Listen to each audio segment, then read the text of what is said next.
Hey, this is Alex Rome, and today we're working in a project sent to me by this guy. Okay, so included in the email that this project was sent to me in was a couple requests that he would have liked me to go over. And they included mixing, mastering, and a bunch of other terms that would be in the mixing and mastering category, like reverbs, delays, this and that. However, I had a different plan for this project here. And that is that I want to go over how to keep a track interesting and get the artwork of the track, the storyline of the track, completely done before you even move on to mixing. So in other words, I don't think this track is ready for mixing, and I'm going to go over why after I play it. I'm going to play it section by section and explain to you what can happen in that section. And I'm even going to add an element that I think needs to be in this track, and other transitional elements that should be in this track as well. So let's play this track, and I want to explain to you everything that I think is going on. So let's play it.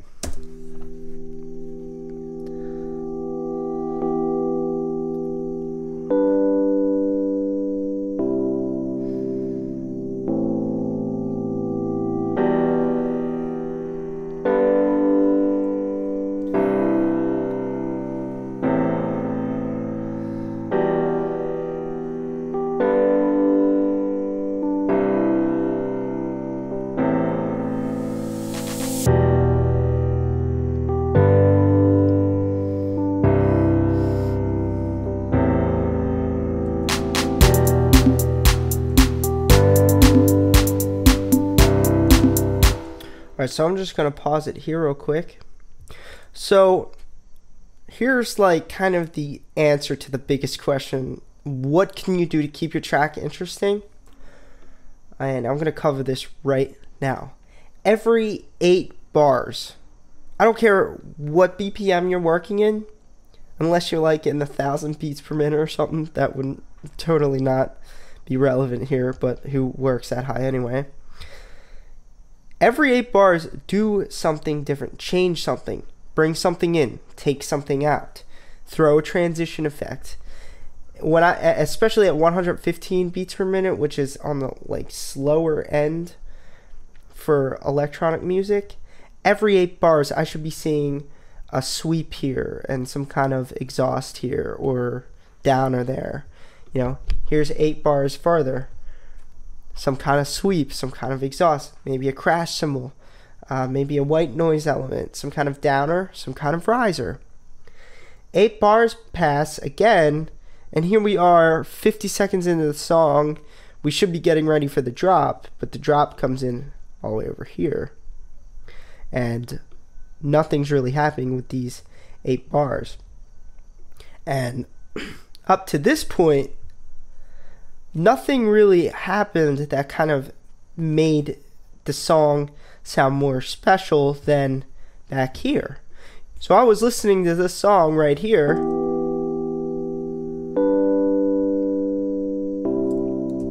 and it's not much different than what's going on right here. Yeah, it's fuller, but there's nothing really energizing that fullness, and this bass line comes in here where you could bring it in here and have it be that, so it's like broken in 8 bar sequences like that, or just not have it in all together, so when you drop the kick, that bass line comes in with the kick and everything else. And I've totally done that before where I've had no sub bass, for entire, like, could be like half of a song where I've went subless. That's okay, you could go subless, but you have to keep some energy up. So let's fix this here. Let's give you an idea of what you need to do every 8 bars to keep it interesting. If you're in a super slow BPM like 70, 80, or 90, maybe for a hip-hop artist, or you're making instrumentals for this and that, I don't know. But if you're in something super slow, I would recommend maybe every 4 bars do something different. So let's do this. I'm going to come right here, and what I would do, is I would give myself a lot of room. So I'm gonna give myself some tracks here, effects, and we're gonna make this. I'm gonna give you a good. We're gonna give you a good like foundation to start with, and you're gonna take this track and make it amazing. I promise you. So let's go. Let's do something like this. So every transition, even though it's not a transition, it's only 8 bars into the next 8 bars. I want to add something literally just to add it, because it makes the song interesting.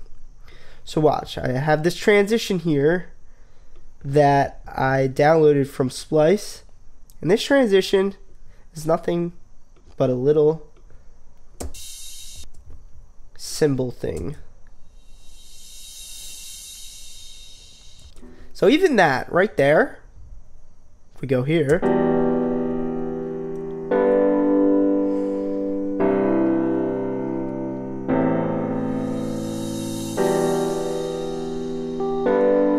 it just, it literally does nothing, but it keeps something happening, And so watch this. So you have this little effect that virtually ends here. There's a whole bar of something going on that wasn't going on before.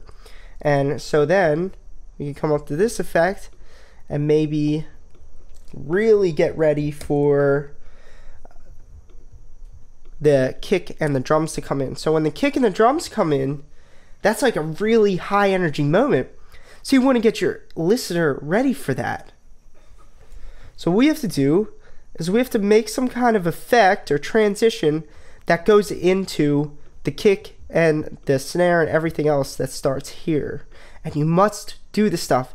You must introduce every single element that comes in. When your lead comes in, have a transition effect, introduce that lead. When your chords come in, have a transition effect, introduce the chords. If you have 5 elements coming in, that's 5 transition effects that you got to figure out for each of those elements. Maybe 5 is a little much. You could do with like 2 or 3. But either way, when your song is about to change, not when it changes, the listener can hear when a song changes. But when it's about to change, that's up to you as an artist to change the momentum of the song. So what we have to do here is change the momentum of the song.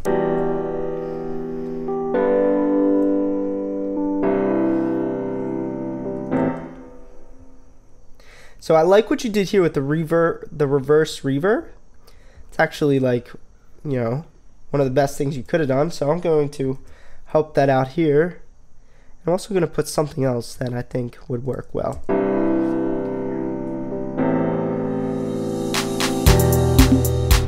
And right there, just that little transition, you could virtually have that work itself. But I want to put something else in there.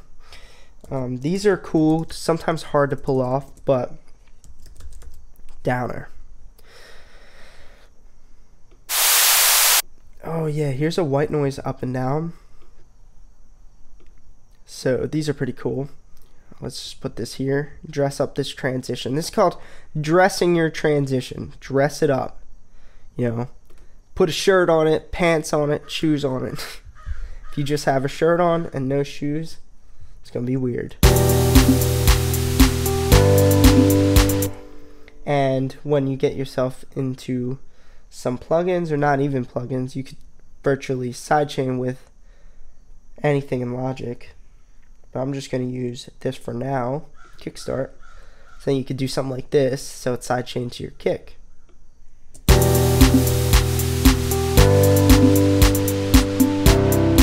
And I like to make my white noises really wide.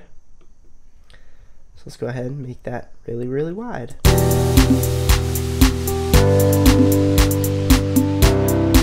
Right there, and I wanted one more here. Because it's such an important transition, I'm going to have, down sweeps, a transition here, and I'm going to have a downer that maybe starts right here. Something that goes like, whew. I don't know what that sounded like to you, but to me it sounded like a downer. So let's get a downer going. Nah, these are all... Nah, those are all lame. Let's make our own. When in doubt, take silent one out. Let's go preset, clear. And for this, I'm actually just going to use this here. And this is, these are fun to use.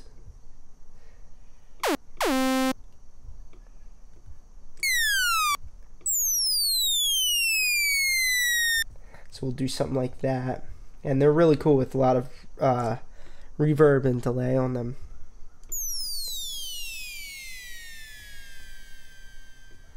I don't like how you could hear it stop. So let's go and try to pull this one off.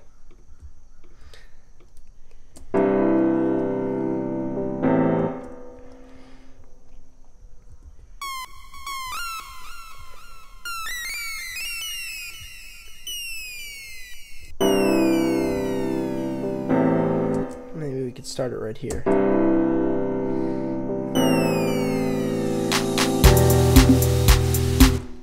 Yeah, we could do something like that, maybe.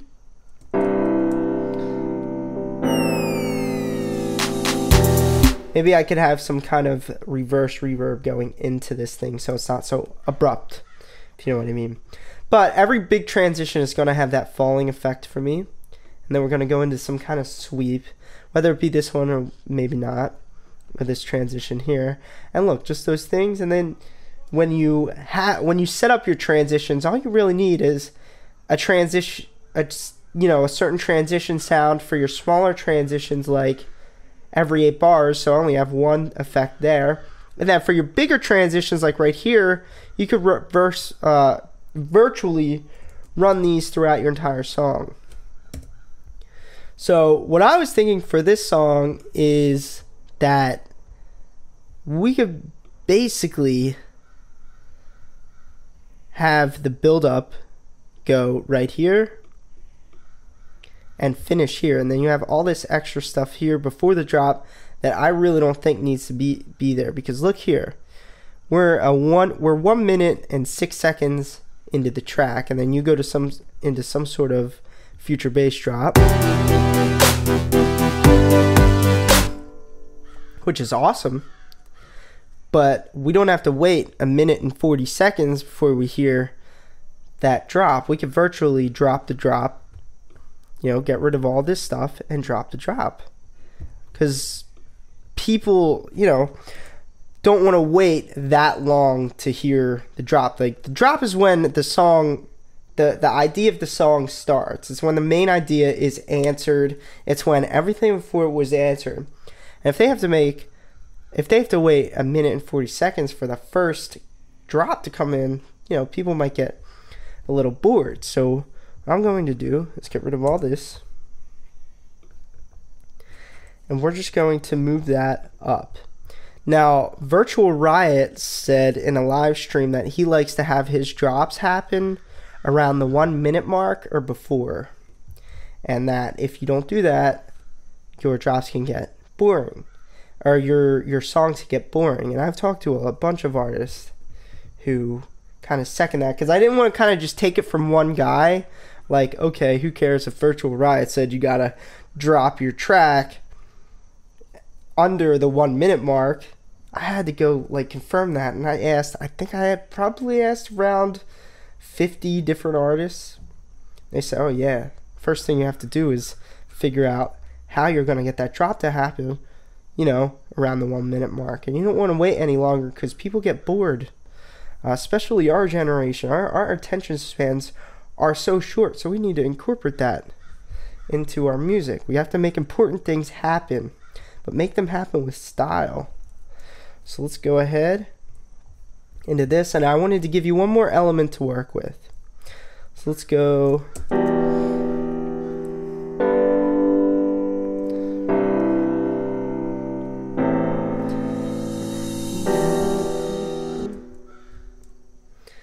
Okay, we're going to do something really cool here. I'm going to build you a nice vocal chop melody that you can use and have fun with. So let's take my own voice and we're gonna choose the O, where I said O. There we go. Nice time. That wouldn't be it. Let's go. Oh, me. And this chop is going to start right here.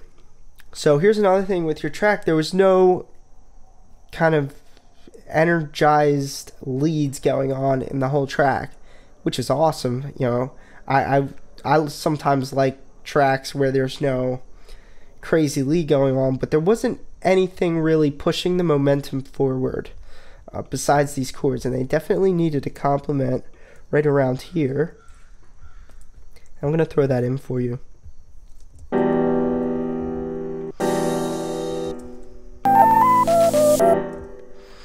So let's go with something like this, and then we'll make it sound really, really nice.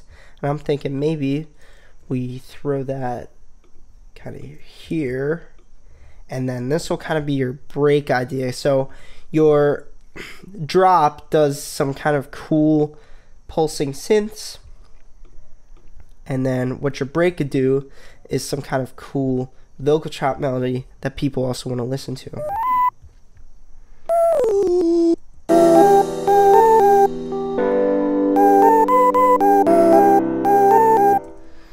And these are going to need some tuning as well, because they're a little off tune, but that's all right. Let's go into our effects rack here and add some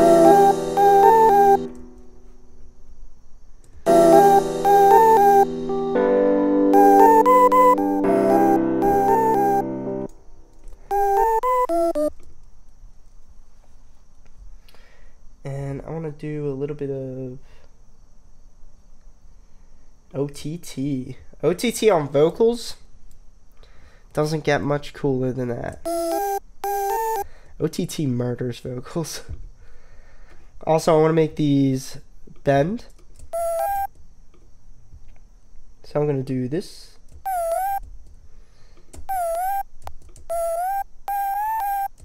Oh, that is exactly what I'm going for. So we're at 150 milliseconds of bend. So let's do that down here.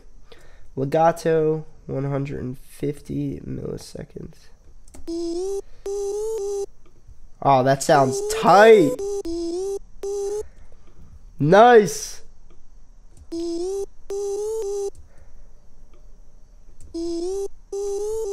Beautiful.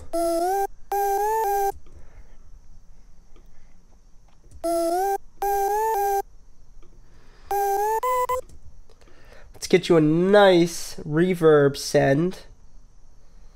So now to add reverb to any element you might have, you could go ahead. I'm going to hook you up with a nice reverb channel.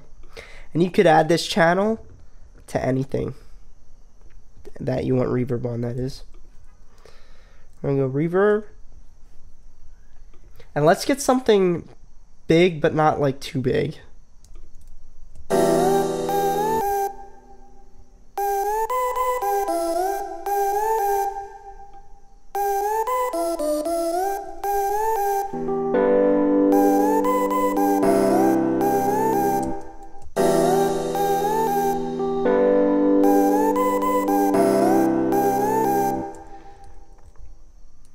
Go ahead, get us some stereo delay.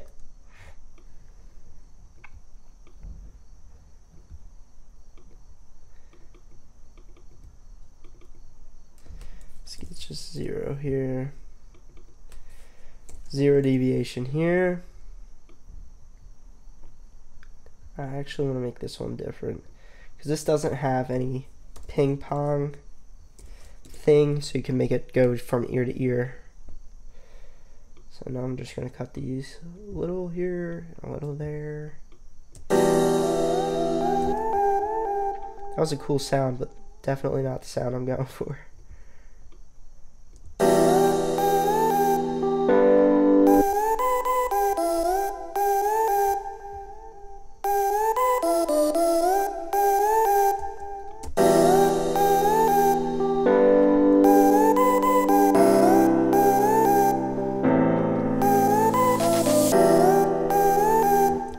Oh, yeah. See this right here? This is exactly what I was waiting to hear right there.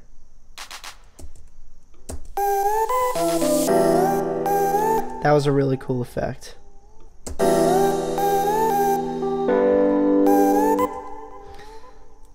Let's see if we can't throw in something that complements those on the other end of the EQ spectrum.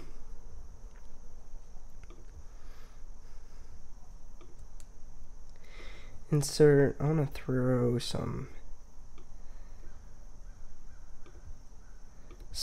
nice little Reese mess for you. So let's take your bass line you have here that actually follows the chords perfectly.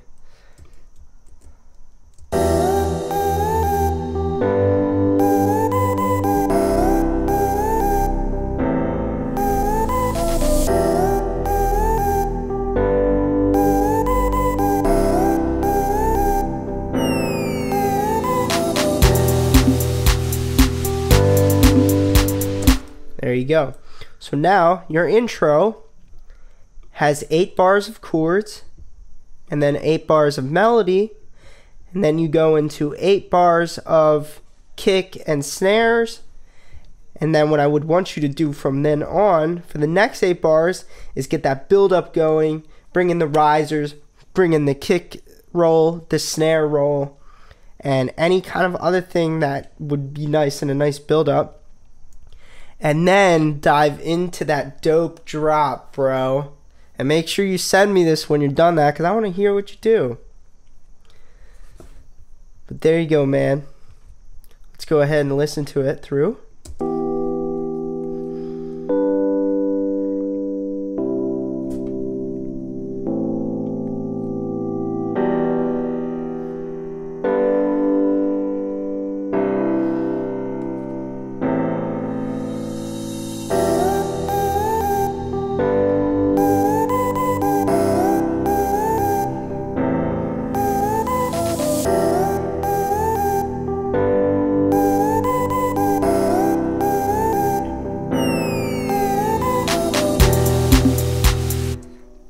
And then you're gonna go fire through that build up / bridge and drop into that dope drop, bro. I can't wait. This just got me really excited. I don't know why, but anyway, if you were able to take value from this video, go ahead, give me a thumbs up. I'd really appreciate that. Subscribe to my channel. I'd also appreciate that too, and stay tuned for some more awesome stuff. Peace out.